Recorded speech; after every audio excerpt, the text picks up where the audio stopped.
Oh, ito isang patunay, mga bossing, na ito si Bongbong Marcos ay binastos sa ASEAN. O ito, papakita ko sa inyo. Ito. Oh, nakita nyo?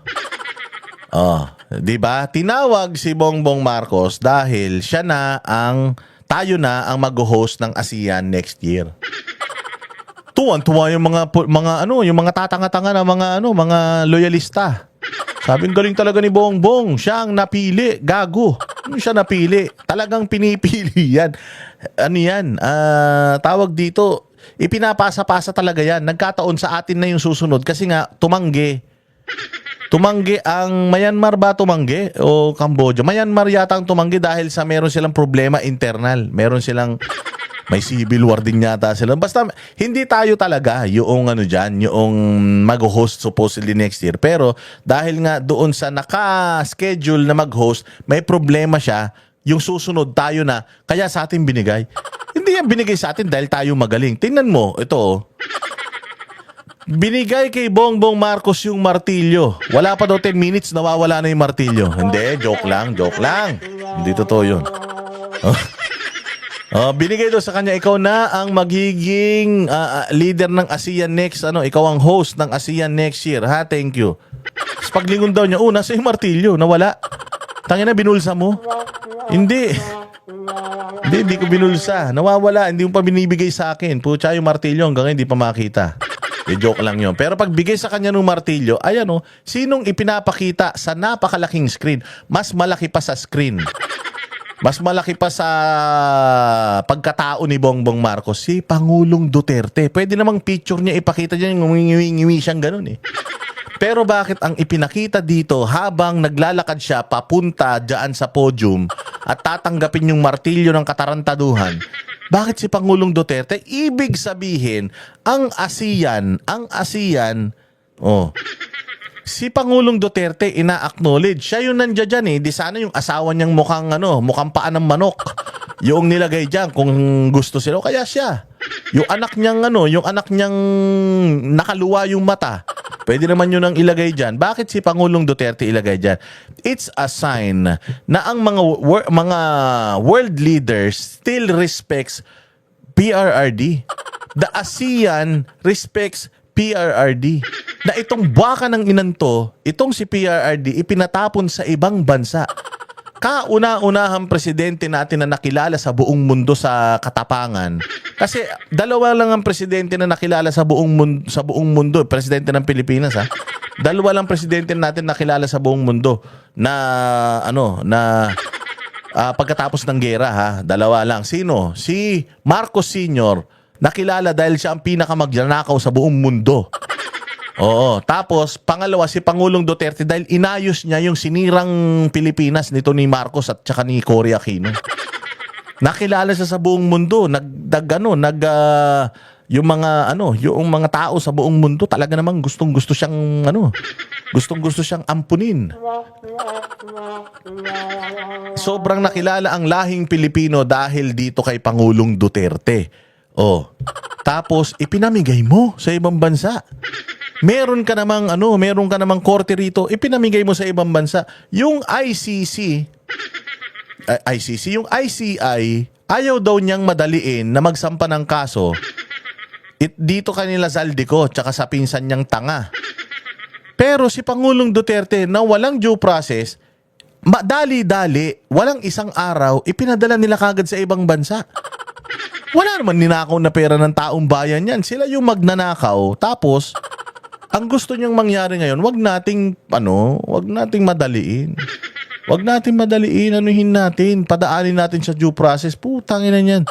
Pagka para sa kanila, may due process. Kapag para sa iba, pagka para sa kalaban nila, hindi na ikulong na kagad yan. Nagmamadali pa.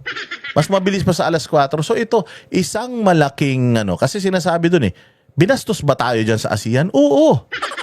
Binastos tayo. Bakit? Mantakin mo namigay ng zero tariff si Donald Trump. Zero. Hindi naman ginawang 5, 10. Putang ina, zero. Okay lang sana kung 1 o 2. Hindi zero. Hindi ba sampal sa'yo yun, Bongbong? Nakaibigan mo sila na taing-tai ka na ipagtanggol ka nila tapos pinagkakakitaan ka nila. ni hindi ka nila tinutulungan sa ekonomiya mo. Tapos pagdating dito sa ASEAN, sa harap ng lahat ng mga leader ng buong mundo, putang ina ang pinakikita si Duterte. Di ka nahihiya, Bongbong. Wala kang hiya. Wala kang hiya. Wala ka talagang ano. Wala ka sa katinuan. Oh. Ayan oh. Si Pangulong Duterte. Ang pinakikita, putang ina kung ako Bongbong, tumakbo ko palayo eh. Walang delikadesa tong putang ina nito, walang hiya talaga, no? Kasi kung ako ganyan, magagalit ako. Oh wait, why I am the president of the Philippines. How come Duterte is in the big screen? Duterte is my enemy. Kasi syempre alam ng buong mundo na ang nagpalibing sa magnanakaw na tatay nito, katulad niya, si Pangulong Duterte. Oo, kilala ang mga Pilipino sa pagtanaw sa utang na loob. Putang, ito lang ang nag-iisang Pilipino. Hindi, buong pamilya pala niya. Ang Pilipino na walang utang na loob. Yung nagpalibing sa tatay nila. Ilang dekada, 30 years yata yung tatay nilang nandoon sa Frigidaire. Oo, putang, inaagnas na. Kung ano-ano nang kumakapit.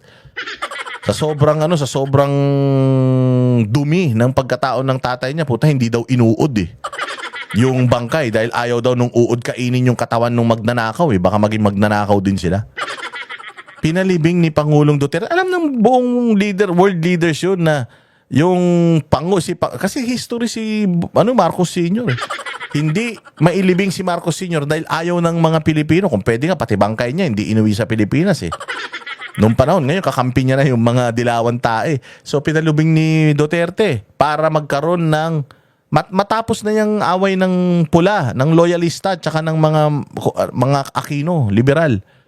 Putang ina, hindi ini-expect ko ni Duterte na pag inilibing niya pala si Marcos Sr., hindi na nga sila mag-aaway, magkakampi na sila. Magkakampi na sila sa pagtuligsa sa mga Duterte. Hype na yan. Pero this is a clear indication that ASEAN really toyed on Bongbong Marcos, disrespected Bongbong Marcos, at talagang binaboy-baboy si Bongbong Marcos. Kahiya-hiya. Oh, hindi lang, baka naman sabihin nyo, ikaw talaga, Boss Dado, hindi lang siya dyan binastos. Hindi lang siya dyan binastos, pati dito. Oh.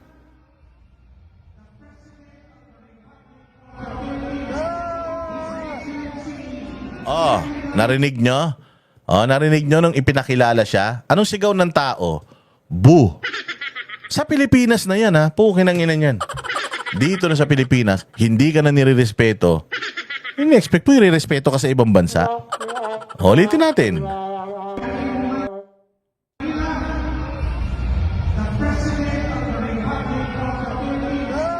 Boo. Binubu. Oh, kaway ng kaway ang putang ina, oh. Akala mo hindi basa yung kilikili, oh. Kaway ng kaway ang ulol. Wala namang kumakaway sa kanya. Tangina, puro multo na naman yung nakikita niyan. Oh, boo. Boo. Kita mo? Boo. Ayun, ang lakas. Boo. Oh, boo. Ay, naririnig nyo? Ang ina, nakakahiya, no? Mga bossing. Presidente ka ng Pilipinas. Kaway ka ng kaway. Boxing yan. Puta, gusto kang boxingin ng mga Pilipino.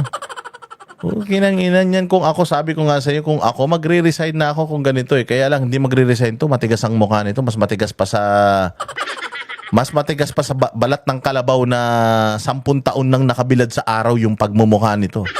Kaya hindi to lalayas. Pero ito ay isang patunay na itong tao na ito hindi na nire-respeto sa Pilipinas, hindi na nire-respeto sa ASEAN, at lalong-lalong hindi nire-respeto ng Amerika na feeling niya tutulungan siya sa oras ng kagipitan.